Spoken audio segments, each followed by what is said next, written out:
Yeah. Yeah. Hey, what is up, guys? Follow Jay here, and I'm here with my co-host Egg. Egg, say what's up. What is up? Our other co-host, the Dream. Dream, what's popping? Say what's popping to the peoples. Man, just out here enjoying this luxurious robe that I have here from the infamous spa day. You could buy this on my OnlyFans for $6 million.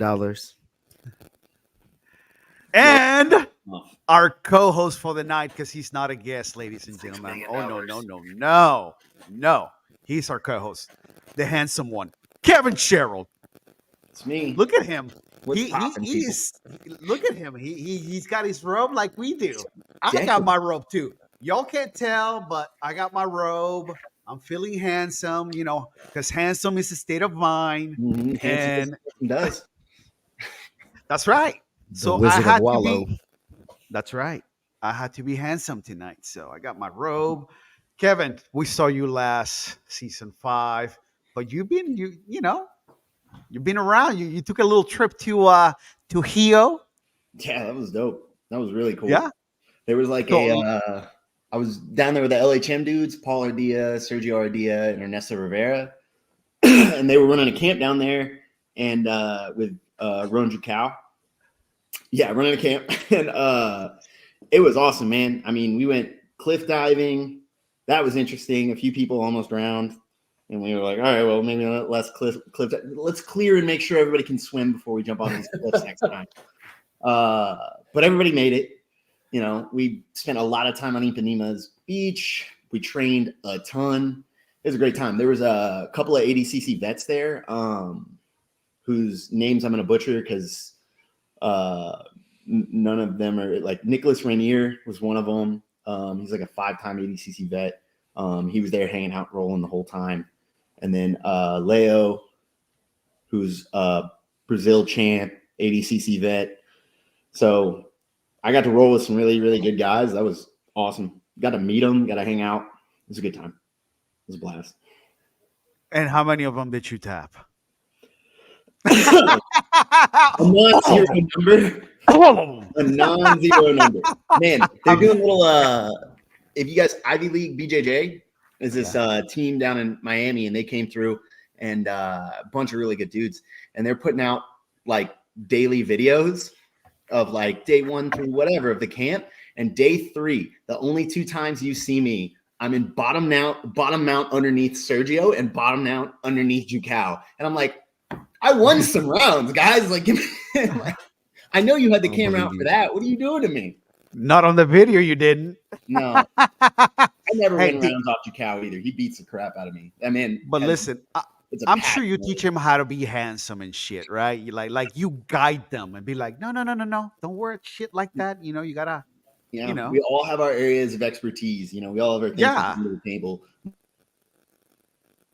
Mine he is froze. devilish good looks and charm and wit and intelligence, All right, likability. I gotta ask you though, how's the foot? It's good, man. It was one of those things. It was not good during the show at all, as you guys were aware. But by the time it was effectively a rolled ankle, it's just popped the ligaments in the ankle, and couldn't put weight on it. Couldn't use it very well for that week. And then by the time I was down in Rio, I'm training full speed again, wrestling and everything. So it's okay. I lost So it was a little not bit. broken as previously thought. We thought No. it was broken. Okay. I thought it was broken, to be totally honest. I thought it was broken. I have a question, if you would. Knowing what you know now, would you tap? Nah. So like the problem with it is like, when you pull out of an armbar and then like you do a late escape, you're about to clear it, and as you're coming out, they're hipping through and you get those pops on the way out.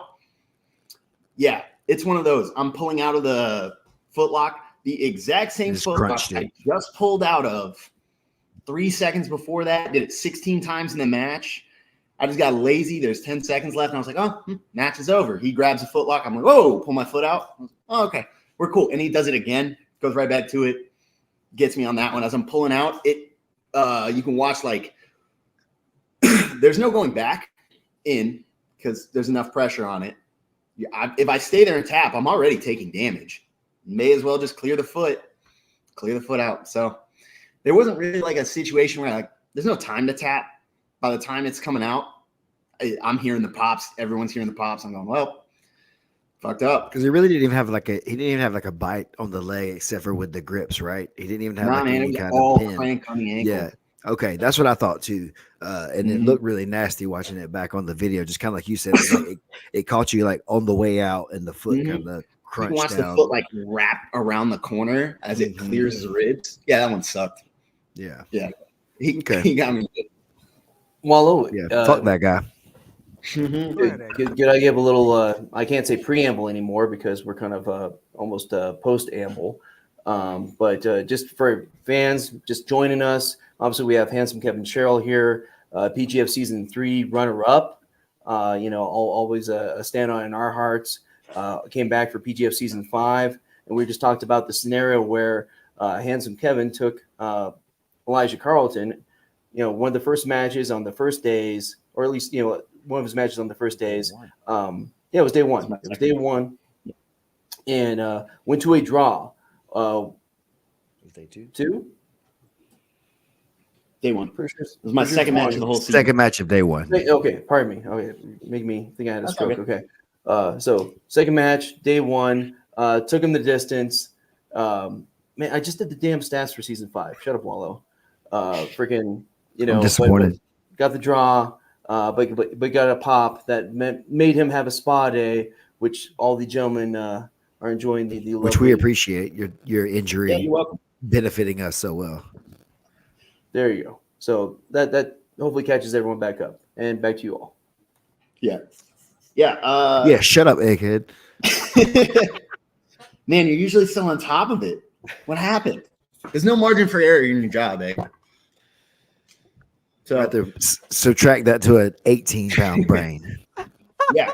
So I had my match with Kamoy. Second match was Elijah. Third match was Moose. And I did that match that day. My thinking that day was like, I knew I got popped good, but I was like, we'll find out how bad this is tomorrow, right? Like, it's not. So I just went out there, had my match with Moose. It was hurting me during that, but there was one point where he tried to like goon lock me, like I had his back, and he like stepped through and like cranked on it real hard. And I was like, you'd have to break it, man. It's already like, did you see what I just didn't tap to? Like, it's not, I'm not going to tap to this. I'm on your back. So, but I respect the attempt for sure. He talked to me about it after, and I was like, yeah, I mean, you have to check. You have to try and see if I yell or something like that. So I was surprised the whole season, to be honest. Like, people weren't stomping my feet. I would have been. Yeah, I'm about to say, I'll be completely honest with you. If you come out there with me and I know you're hurt, I'm coming straight at you. I'm not. It's not. Yeah, that's not honorable to me to let you try to beat me. No, say I have a weakness. I've chosen to compete with it.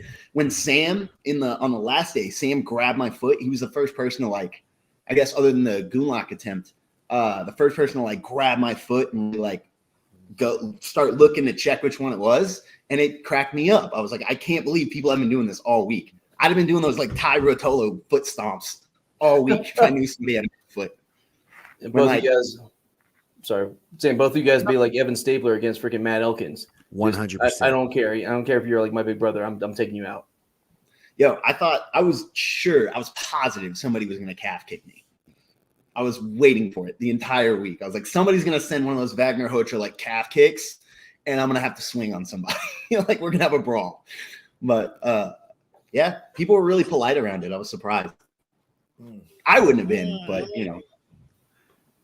Oh, I guess damn. they're So both competitors. I don't know.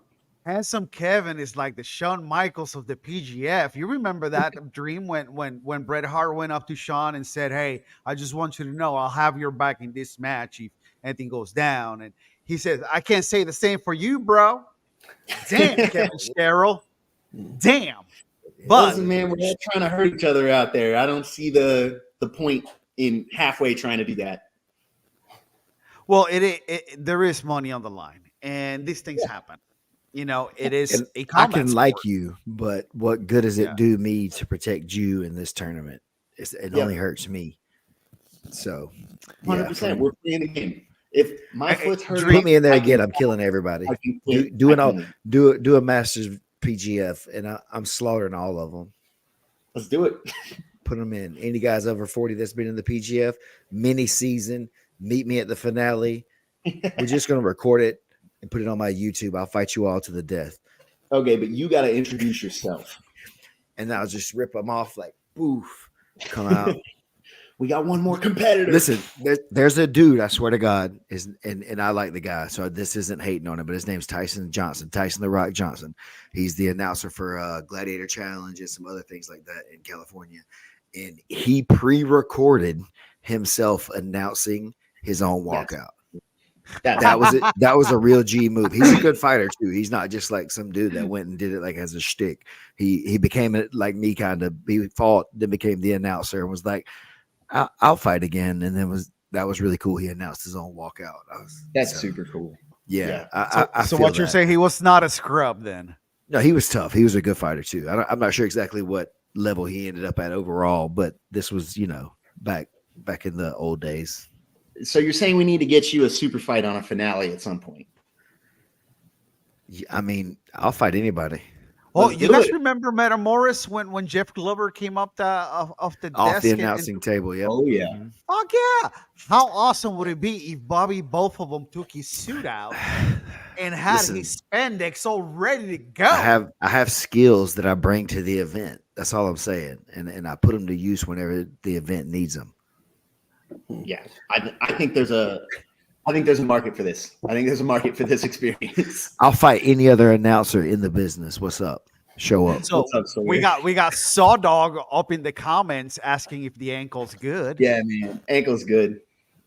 Ankle's good. Hey, Sawdog, do you accept the call out? Who called Sawdog out the other day? Who was that? It was Landon Turville. Yeah, Lan- that was Landon Turville called what's out up? Do you Sawdog, accept yeah. the call out? Sorry to cut you off, Kevin, but Nah, let's get to the what's bottom up? of that. Sawdog, where you at Yeah, on the we call had out? actually Landon Turville. We had He'll him put on. and money he- up versus you and your homie, whatever that was that he talked about. whoever it Jackson was. Spry. He Jackson, said, that's right, Coach I Jackson. will stack them. You guys bring 500 each. I'll bring 500, and I'll fight you both. And well, I'll he didn't announce say the fight fuck you. out of it. He grappled them both. That's what he said. Bro, So, Landon's a wild boy. I love that dude. He's like, I was really happy with the team I ended up on. Like just the personalities, everyone. I like didn't know him really. Had seen him compete, had studied him or whatever, didn't really know him. But I was super impressed with like, yeah, they're just I really like them, man. They're in there. They're dope guys. Nice. so Sawdog saying that as soon as he's back to training, he'll take the call out. Yeah, I don't know, man. Landon Turville was ready Hey, yesterday. I respect the time off. yeah. What For you sure. just said otherwise, because most people would. He try said, to I've been hide that. he's been off with an athlete's injury. So Let's see. Been athlete's out with foot. athlete's foot. He's got toe fungus. Hey, respect for staying home. Pardon, guys. Reading is hard to wallow. I've had to ask people to leave. Oh, we He's got- got oh, toe we got- aids. Toe fungus. Well, He's got got Sawyer. toe aids. I have to know because people lost their mind. That's the same fungus as ringworm, by the way. Oh, really? Mm-hmm. Just throw that out there to the ether of everybody Didn't in know the that. PGF world. I don't know, but what were you going, Kevin? You were gonna. Oh, you I were was gonna gonna say say, all right. So the thing that was cracking me up all week, and since then, is people losing their minds about like and weighing in on the opinions. Like the Grappling Hour just had Elijah on, right? And they were discussing the same thing. And he was like, "Man, I had to ask myself the same question." The host was, "I had to ask myself the same question. You know, should an athlete be allowed to come back if they miss matches, if they miss a day?" And like, if you've been watching the PGF, you know that the answer is yes, because that's happened every season. We've had alternates. right. The whole time, like this season specifically, I'm always, whenever they bring it up, nobody ever mentions Sawyer missing the whole first day and coming back. Nobody mentions it. And That's I true. want to know. I mentioned it at Oh, the you mentioned event, but at the event, but nobody It just needed to happen. You know what it is? Is that Sawyer's not handsome like you. Sorry, Yeah. Sawyer. It's hard for me to fly under the radar. Sawyer, all you need is a robe like this to become handsome. You're there, bro. But at the time, you didn't have the robe, so that's what it was. So, but hold on. Let's just tick it off, right? I mean, Elijah Carlton, season 1, got the Rona, was gone for 2 weeks. Came back a lot skinnier, had been sick. Didn't stop him from winning the regular season and the finale. Season 2, Jake Elkins had a conflict with his wrestling, his work and stuff like that. That cost me. So again, allowed him to miss that day. They even rescheduled those matches. So he got those matches back. I didn't get an off day that season because I did a match with Jake that night. Respectfully, I don't care. I like Jake. I'd do it again the same way. But I'm saying we agree to let this stuff happen. So that's kind of the thing I'm saying is like as gentlemen and sportsmen, we accept each other having things that happen sometimes too. So yeah, I'd do that again if he had some, Yeah. Season 3, Caleb McAllister, Jonathan Roberts, both took some matches off. Again, Elijah didn't go to the finale. Yep. So that's right. He was injured. Yep. He had a hurt wrist. He had the brace through most of the season, even towards the beginning of it as well, and decided not to go to the finale. Season 4, I don't remember who was gone from season 4 because it was the quintet format. I think Noah had to bow out of one of them because he got a good pop or some injury that ended the quintet early. But the quintet format was a little bit different. And so then again, you switch up who was going in and who was at moment's notice. So it's a little harder to track with the quintet. But yeah, exactly. So season 5, more of the same. So every season we've had, basically an injury where somebody had to miss time. And, I don't know why this year it was such a big issue. I mean, we know the real reason is Elijah was threatened and didn't want me in the playoffs. That's what it was. He wasn't sure how serious he didn't know whether I was going to make the playoffs, and he was trying to get an easier run through the finals. That's all it was. That's why he made a big deal about me, didn't make a big deal about Sawyer. That's why he's cool taking days off, but when I do it, he needs to get me disqualified. And also to go back, season 3, when you're both part of the PGF as well at the same time, that wasn't an issue because you're both teammates and you have to face each other. Yep. Interesting. So we know what the real reason was, which is Elijah. Is that why you were the runner-up, Kevin? Because you had Elijah on your team? Listen, if Elijah had been on the other side and cleared off David Evers, I'd be the champ. Oh. Plot twist. That just happened. Are we doing like match math here? We're gonna MMA math the whole year.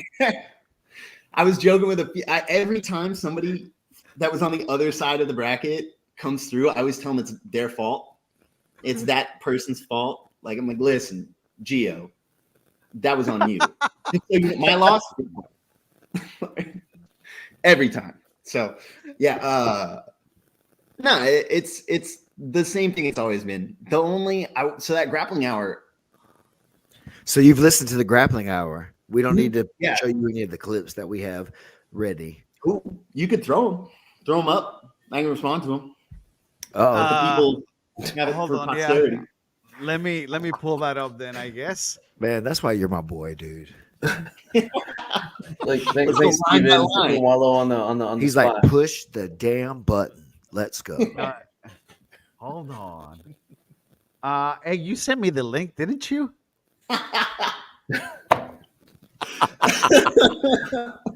Now you're like toss it over to me, hot potato.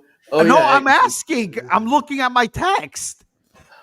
It's like And I writing a don't call see out it. letter and putting somebody else's name on I'm it. pretty sure I did. Oh, here we go.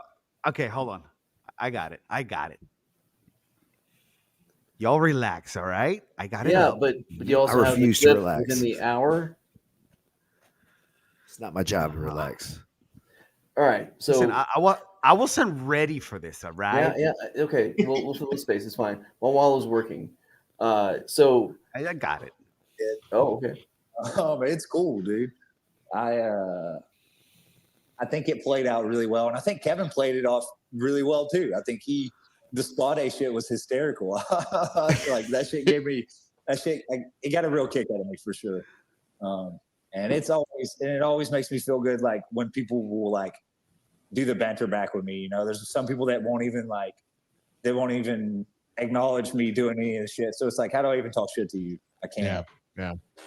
I mean, listen, I think it worked out pretty nicely, but whenever I do watch these things happen live, because we're a new sport, all things considered, And I'll stop it there because So Oh, that's really that's cool. from Same that's artist painted. that's from But didn't actually what is it? the camera the angle? That's an Grappling aggressive angle. Hour podcast, the clip. Mhm. So if you guys want to The see the Grappling whole Hour. interview, Rafa the Grappling Esparza. Hour with Rafa Esparza. But anyway, go ahead and address what you were going to address. It's first of all, I like Raph. We talk shit to each other back and forth in the DMs a lot. Yeah. He's a good dude. He runs a good show. Yeah, I like same thing Elijah said. I genuinely like the shit talk. Like Elijah cracks me up. That is one of my favorite things. Like I had never competed really alongside him until season 3, and then him just like constantly is so funny. It is so funny to me. I like coming from like a wrestling background where like people don't do that, and like or like an MMA background where like I'm cornering these guys and they put you in separate locker rooms. IBJJFs where you don't really like do all that. The constant chirping is hilarious, and genuinely a good fun time.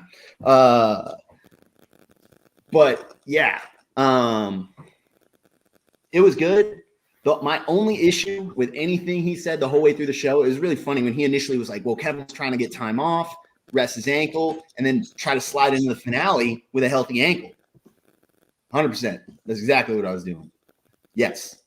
What you said, what you're accusing me of, definitely did that.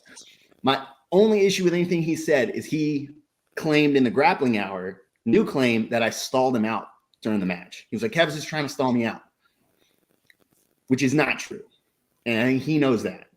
I pulled guard. I'm kind of a hard person to force into the bottom position. I gave him the top position for free. And he took it twice.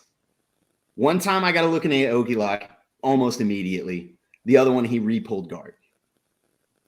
And we effectively stalemated in a double guard pull.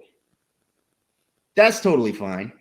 I think we were both trying to do the same thing. I thought my best route to victory was to make Elijah try to pass my guard because I just don't think he's that strong of a top player. Whereas he is a absolutely super dangerous guard player and super dangerous leg locker. So I just made him play top. He tried twice, didn't work out for him. He took the stalemate. That's fine. Don't try and go backwards and rewrite history and tell me that I stalled you out. We all watched that match. I sat on my butt in front of you. I didn't run away.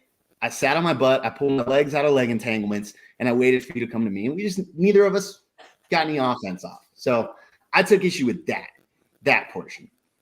Other than that, spot on. The whole thing was spot on. Yeah. And you talked to your manager about it. I mean, it's you and Matt Scaff. We all know the voice of the PGF. A good coach, in real life. You assessed your injury, assessed what was going to happen the next day and said, you know what, probably pretty damn smart just to see how we can, rehab this thing.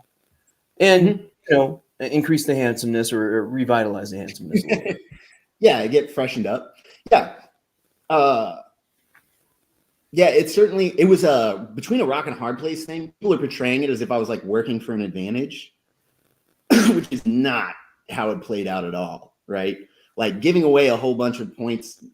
No offense to Alex. I love Alex, but like people getting matches with Alex instead of getting matches with me certainly helped those people. Didn't help me. It stretched the gap. Like Well, you got a tactically, if I zero was for going today. what's up? You got Yeah. a 0 for today. I got a 0 for the day. I missed out on 3 matches where I could have potentially scored points. Everyone else got maximum points.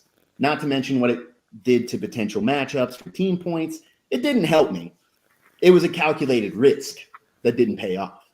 Yeah, after the first day, I wasn't sure where I was going to be at the first day, and then like I woke up on day 2 and I couldn't put weight on my foot, and I was like, "Oh, this is going to be a problem. This is going to be a real issue. I need to see if I can make it to Saturday." You know, ankles bounce back kind of quick. Maybe we make it to Saturday. As soon as the point deficit grew, I started looking at it and I was going like, man, I'm still trying to make the playoffs, but ultimately I'm playing for pride. Like I knew it's like if I can't move dynamically, I can't play top, I can't wrestle, I can't pass and take risks with leg entanglements.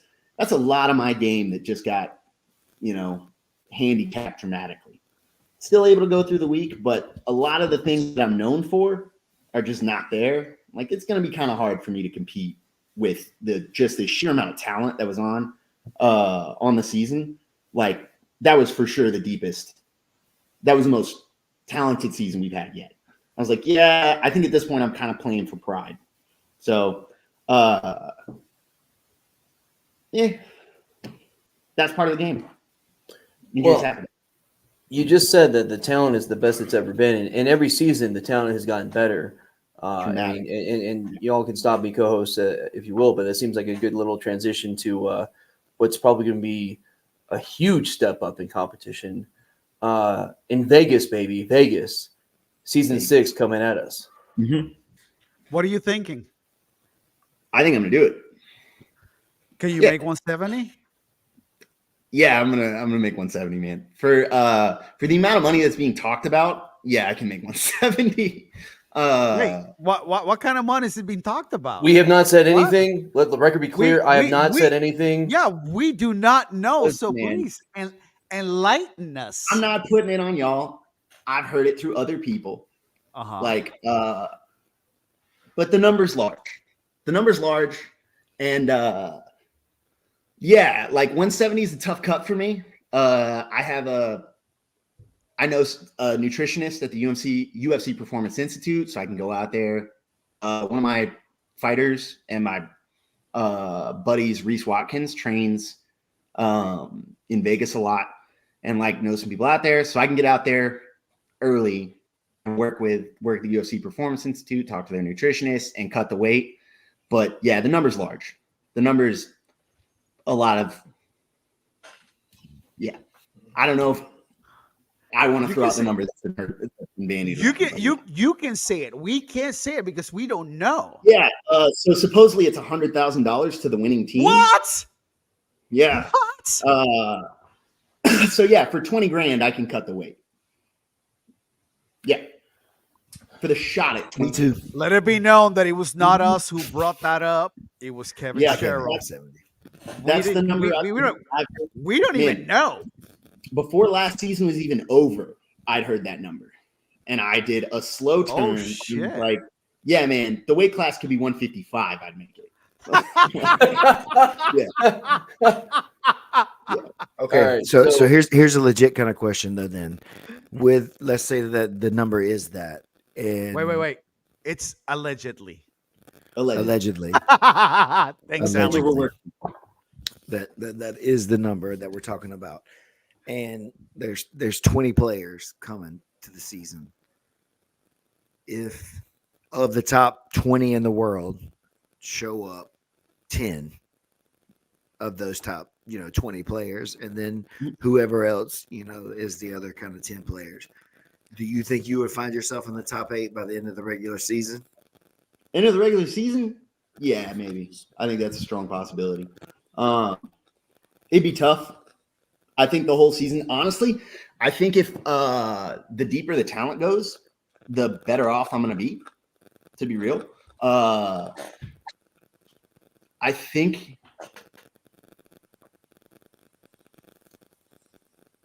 we've talked about this before where like in the PGF rule set, you occasionally see people who maybe aren't the best guy on the season, maybe don't really stand a real chance of winning, but they're very good at putting away those slam dunks.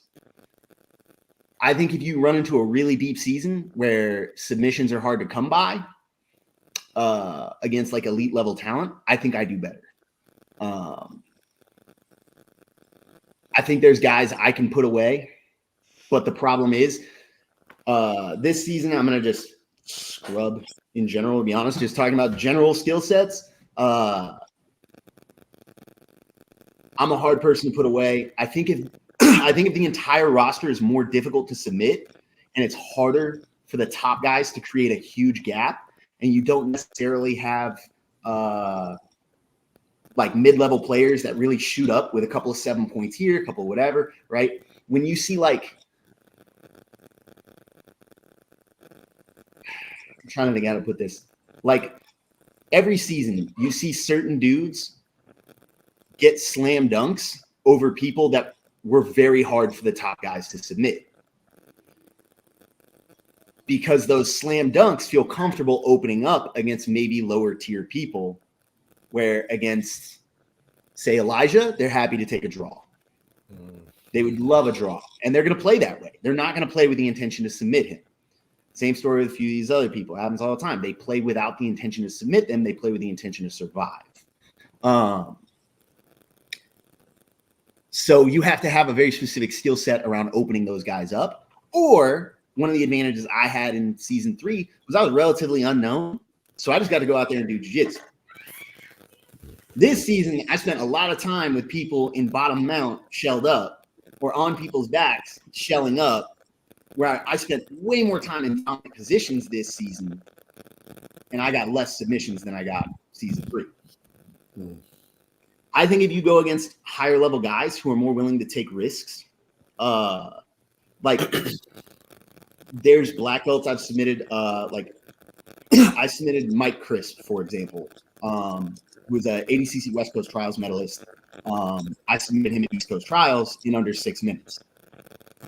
And then you look at the guys I couldn't finish on the PGF, and the reason I was able to get Mike Crisp was he wasn't afraid of me. We scrambled back and forth. He opened up. We had a barn burner of a match, and I caught him. That's not going to happen against somebody who's content to sit in bottom mount and pull their hands together.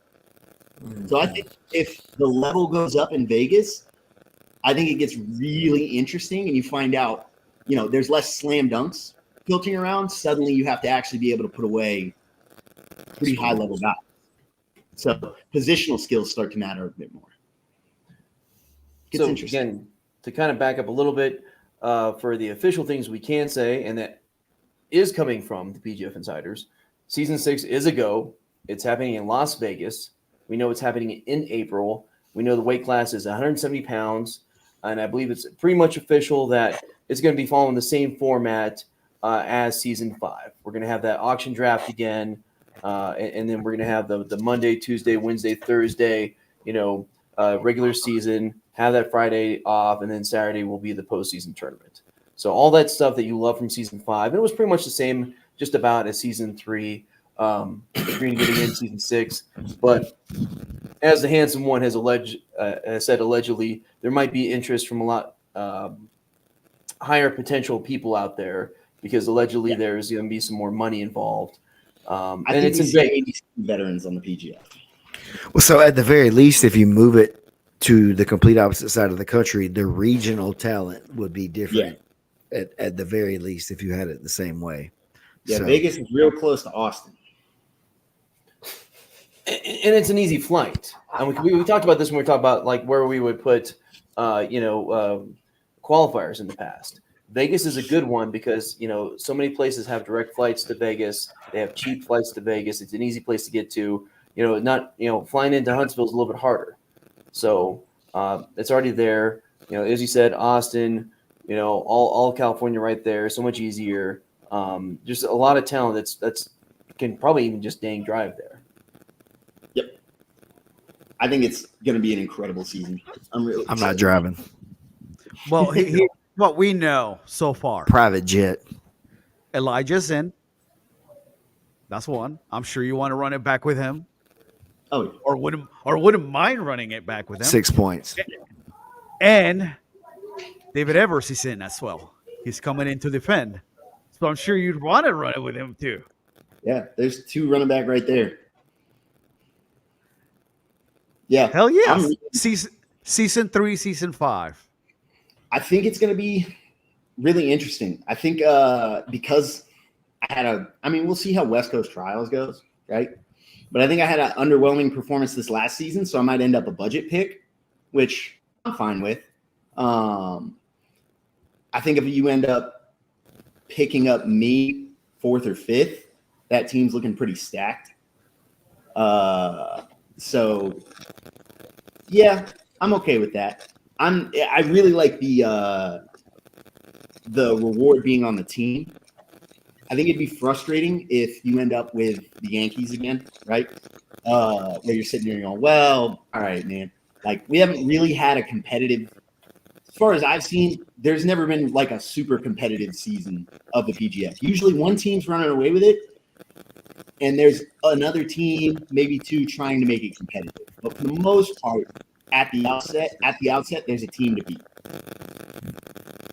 Well, we can't give too many details, but steps have been taken to prevent another Yankees season. That's all I'll say. I didn't say anything, Brandon. I didn't say anything. Real. No, I'm trying to get it to where I can start calling the penalties. I'm gonna just start sitting there like right. I didn't say anything. I just said start calling steps were penalties on taken. people. I don't know. They haven't said they like my ideas yet on that, but I'm gonna argue for it. Yeah, if it's a real competitive season with that much money on the line, you're looking at a man. Also, the drama is gonna go crazy. So much stalling. Holy crap. Like, we've seen it's always the more competitive the season, the more competitive it gets, the more dramatic it gets. Season 3 with Caleb taking his, or not Caleb, it was J-Rob putting in an alternate versus Caleb to help Caleb get into the playoffs. And we were all tearing our hair out and losing our minds. Oh, is that why y'all are mad? Is that why y'all were mad? Because y'all thought he was doing it to help Caleb make the playoff? In season 3, yeah, because he wanted his rematch versus Caleb. So we were upset because we were like, man, you're letting Caleb into the playoffs. Man, he might beat us. You got to keep him out.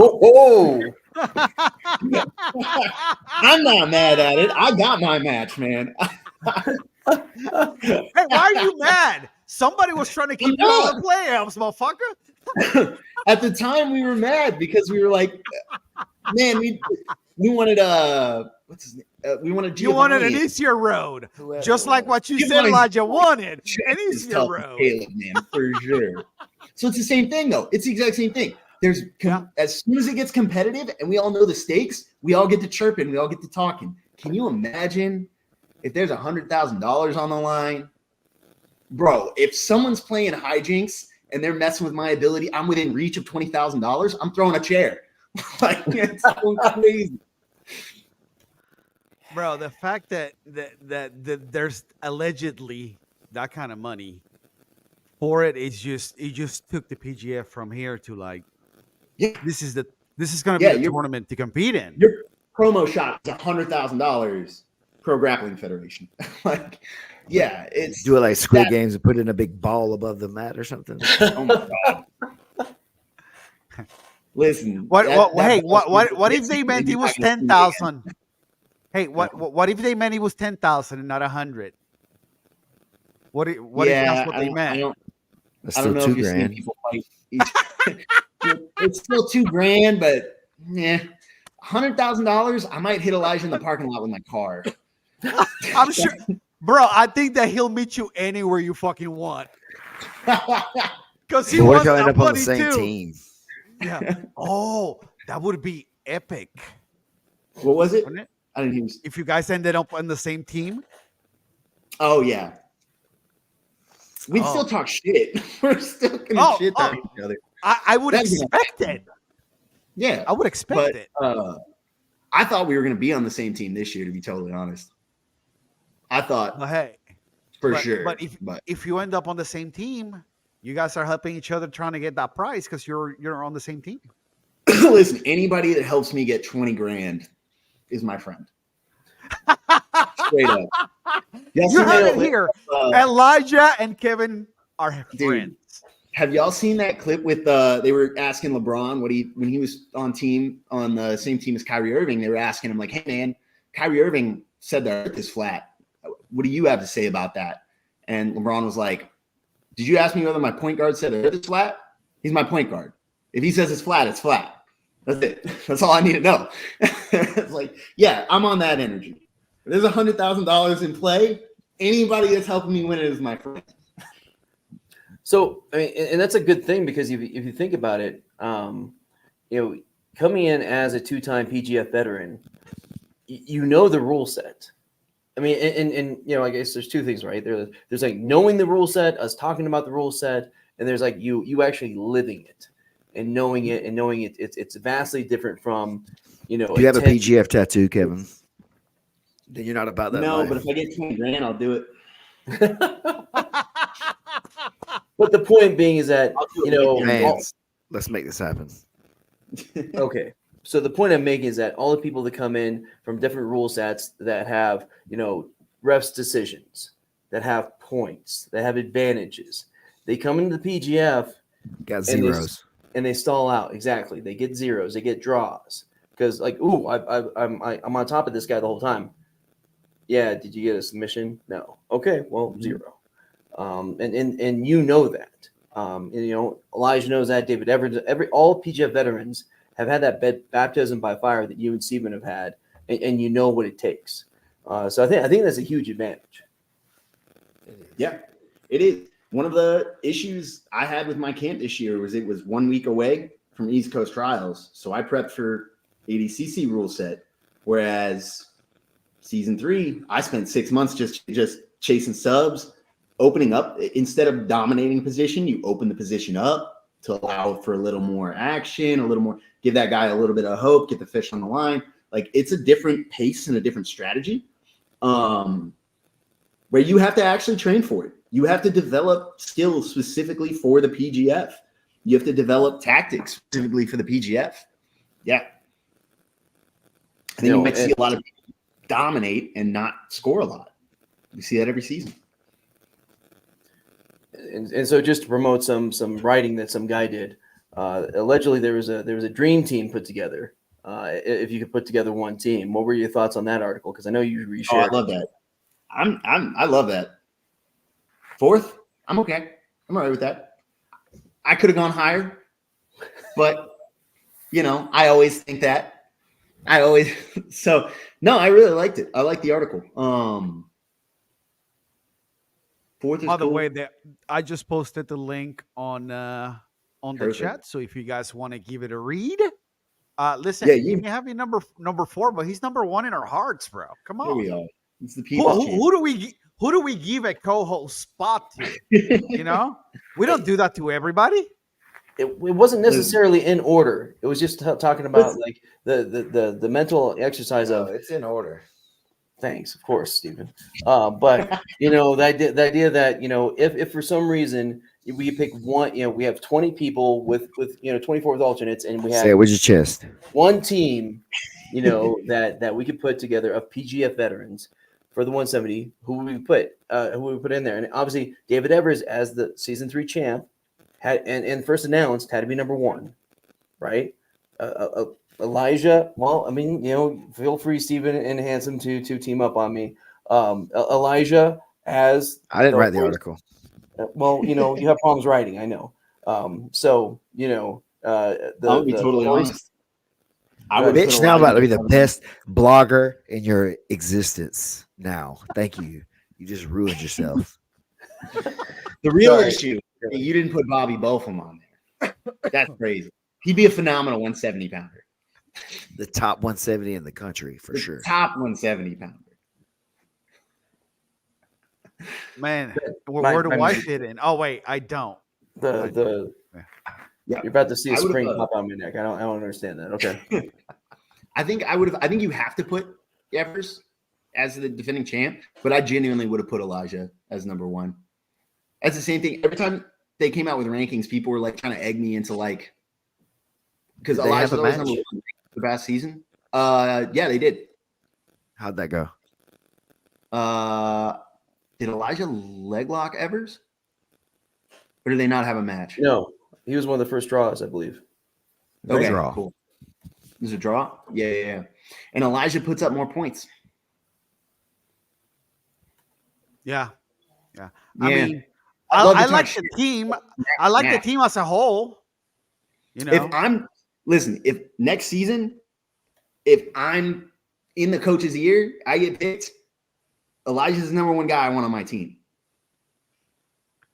Of anybody that's been on the PGF, Elijah's the number one guy I want on my team because the team is winning $100,000. I want the top scorer. I want Elijah. I'll take Elbow Genie. Hell yeah. I want all the top scorers. Is the Elbow Genie in? He's on the list. Oh, on the list. Oh, okay. Never mind. Thanks the for all-time all-time PGF roster. I'll take Elijah at number one. Yeah, that's the guy I want on my team. And then I'll see him in the playoffs. Yeah. Confirmed it's a draw. I put, Elbow Genie, he walks around about 170. Obviously season 1, season 3, loves jiu-jitsu. We have a damn rule named after him. Dude, there's a reason for it. And he is phenomenal at putting up points. Sorry, I didn't mean to cut you off. No, you're right, Hansel. Got it. Yeah, he has your show too, bro. He and I went to a draw and in season 3. And that's one of my favorite matches I've ever had. And he had one look at a reverse armbar, the little short armbar entry that I had to forward roll out of. And my elbow hurt for 6 months. I was like, it was one of those where you walk off the mat and you're like, yeah, man, he didn't even get close, right? It didn't even looking at it. And then the whole next couple of months, it's tender. And I'm like, man, this dude is an expert with elbows. He is really good at getting on arms, man. So, yeah, I'll take him. Yeah. Fuck yeah. I think we end up with ADCC veterans on the next one, and I'm real curious to see how that plays out. So have you reached out to BMAC and say, yo, what's up? Have you filled out the application? What's going on? Are you going to get any here?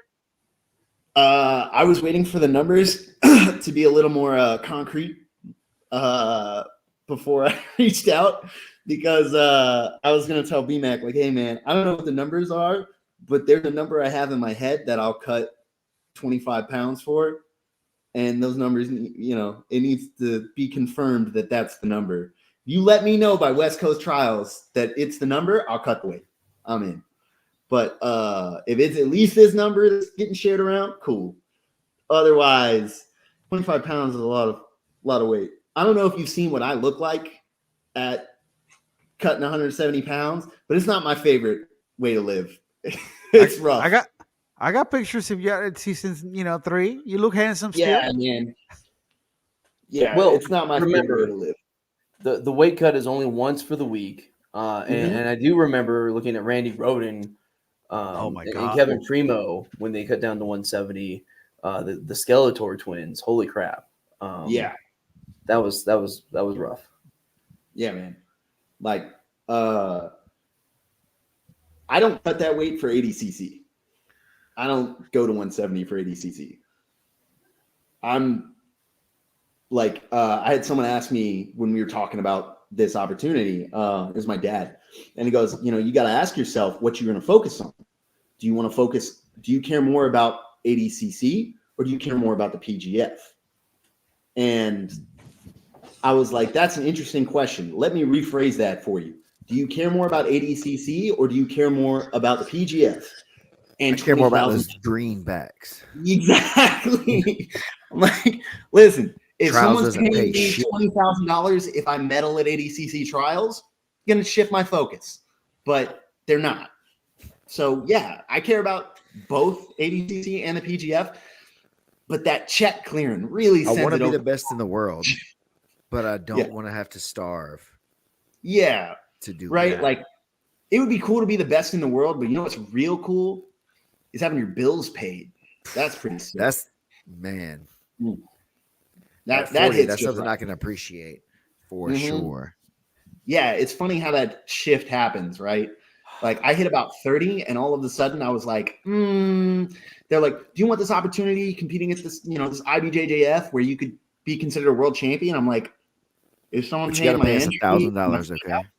yeah, exactly. Or do I want to? Yeah, I'd rather do a $500 bet match than Nogi Worlds. Was that allowed? Did you have Money's to pay money, like man. booking fees and shit? Who do you have the bet with? Who I've was the done bet that. with? I mean, he's did a few mid-souths at our school and stuff like we've done those local tournaments and things like that to where a guy can put up $100 of his own money and then go home with 1,600. So he take 1,500 home with him or whatever after a 16-man bracket or 8 after 8 people, whatever however it showed up. You did a lot of the those. Mid-South Classic. When I was a blue belt, I did a $500 bet match with a purple belt, and just pulled up. It was actually really funny because he just won a $500 like purple belt bracket, so he just got $500 cash. They like handed it to him, and then like later in the night, he like was trying to double his money. We'd already agreed to it, and then he just decided to drop in the bracket. He wins the bracket, and then he's like, yeah, man, I'm gonna double this money. And then I took his money off him. So that was a good time. But bet matches are easy, man. I've had times before where I was like, I need rent money. So I'm just gonna do a bet match real quick. Listen, these private jets don't fly themselves. Exactly, man. You think this robe was free? It was. I'm gifted several things because I'm handsome, but Yeah, I earned this robe, but not with money. that's right. Listen, before we go, is there anything else that you want to add? Any shout outs to your sponsors, to your teams? Because I know you got like 7 of them, nutritionists, cardiologists, proctologists, all that shit. Oh man, I'm so happy. Yeah. I'm gonna run down the line. This is great. Shout out to Barber Orthopedic, because they're the guys that like in the local Atlanta area. If you're jiu-jitsu, shoot, anywhere in the country really, if you're taking your athletic competition seriously, they work with a whole bunch of UFC, BKFC, PFL veterans. Reese Watkins, Baby Goose, is sponsored by them. Nathan Rivera, BKFC veteran. Trayshawn Gore, one of the current BKFC champions. Like, they're phenomenal. While we're talking about how good my ankle is and all these injuries, if you have an injury and it's bugging you, hit up Barber Orthopedic. Thanks to Toehold, thanks to the PGF. I'm going to go ahead and thank all the PGF sponsors for continuing to help us grow. Yeah. Shout out to the LHM guys, the ATT guys, not bad, all that. Sweet. Are you affiliated with the Superfly Jiu-Jitsu? Yeah, because Jake Joe's. That vibe? I can't tell like by the just like on the Instagram or whatever. It's like the vibe feels like it's something that you would be associated with. Dude, it's awesome. They have an open mat on Saturdays. Jake's really cool. I didn't know it was Jake Joe. Uh-huh. Jake's always been it's Jake Joe. It's Jake Joe and Wade Sick. from Get Your Teach On, and then and Daniel. And so it's like a group of ATT guys that like started that gym in Decatur, and they have an open mat on Saturdays, and the energy there is like a street ball court. Okay. Like there's videos on my Instagram of us all where like people will just line the mats and just watch 2 guys go at it, and they're yelling the whole time and talking shit. And like we were talking about how like I enjoy Elijah's shit talk. Yeah, that shit's my every Saturday. Every Saturday, occasional Friday. Yeah, dude, the energy is incredible. It's really funny. Like people get hype anytime there's a takedown. If you're like, you're a blue belt and you're scrapping it out with a brown belt and you do anything at all, you take him down, you nearly pass his guard, the whole room loses it. Legend. It's a really cool energy, man. Yeah. That's cool. I might have to maybe check that out then. Dude, come through. Fun. Let me know when you're coming through too. That sounds fun for sure. Yeah, it's a good time. And they're great guys. So I've like cornered with them before. Okay. But like I also just train with them. They're just we just plug the hell out of them because they have a cool vibe. So yeah, they just got that sweet promo. That works it works. Yeah, man. Egg, final thoughts? Man, it's basically 4 months away. I'm so pumped. Allegedly, this next month in January, we're getting some big announcements that kind of fleshes out all the details. Maybe gives Handsome Kevin the deets he needs to know he needs to cut that weight. I think we're already there. I'm so pumped. So pumped about I'm already it. emotionally invested. Yeah. Yeah, I mean, because you became Handsome Kevin. Now, you were always Handsome Kevin, but you became the moniker Handsome Kevin. You and Steve playing off each other. It's phenomenal. It's we jokingly say it's our favorite time of the year, but dang, it's gonna start coming more and more. And thank you, Brandon. This is exciting. Everyone should be. Hey, if you haven't checked out before, season 5, season 3, both out there on Brandon McCatherine's YouTube channel. Check it out. Season 2, perhaps. Season 2, perhaps. Which, production-wise, you might see your favorite announcer do some other things that you're into. I don't know. Maybe you like head and arm chokes. I have like 6 of them. I realized that's my best move that season. You really get 6 on that season? At least 5 of them were arm triangles. Every submission I got was a variation of an arm triangle, except for I think Grayson ooped me off, and so I had to choke him from the back. So you got to remember that they in that season they had 15 matches because they did the whole week together, and then came back for the finale months later. That's 6 is awesome. I'm not trying to give them the discounting. I'm just saying context. Oh yeah. I just didn't know that number was that high. I'd seen tons of highlights and stuff, but I'd never added it all together. Sorry, didn't mean to derail you. No, and so that's a funny thing though, right? Because you hear it like that, and you're like, wow, you got 5 or 6 head and arm chokes in the week. That's crazy. But out of 15 matches, it felt like shit. Right? It really did. There were so many of them that weren't wins, that weren't losses either, but all the draws I had felt like losses. So it really felt bad, even with such a great result. People ask about the ankle all the time. They're like, oh man, do you want to would you take it back or whatever? And I was like, my biggest regret of that season is not the ankle, not by a mile. It's about 4 matches that I think should have been submissions that went to draws. Those are my regrets. Those are the ones that stick with me. And I look back and I go, I should have just tapped that guy, man. Yep. So we got a question for you actually before we go. It says question for Kevin. Like Pretty Floyd, do you think your career will take off once you go from Handsome Kevin to Money Kevin? I don't think anybody can be Money Kevin in jiu-jitsu. This is I don't know, man. You make 20 grand. No, see, that's the thing though. He became money after he was already made though. Yeah. Pretty Boy Floyd. Pretty Boy Floyd was already made, and that's when he became money. So Handsome Kev is just going to be money one day, and people just can't deny it. It's just going to be inevitable. So he'll be money after season 6. Is that what you're saying? Bro, let's go. All right, guys. Thank you for tuning in. Kevin, hang for a second. We'll catch you next week. Peace, guys. Adios, muchachos.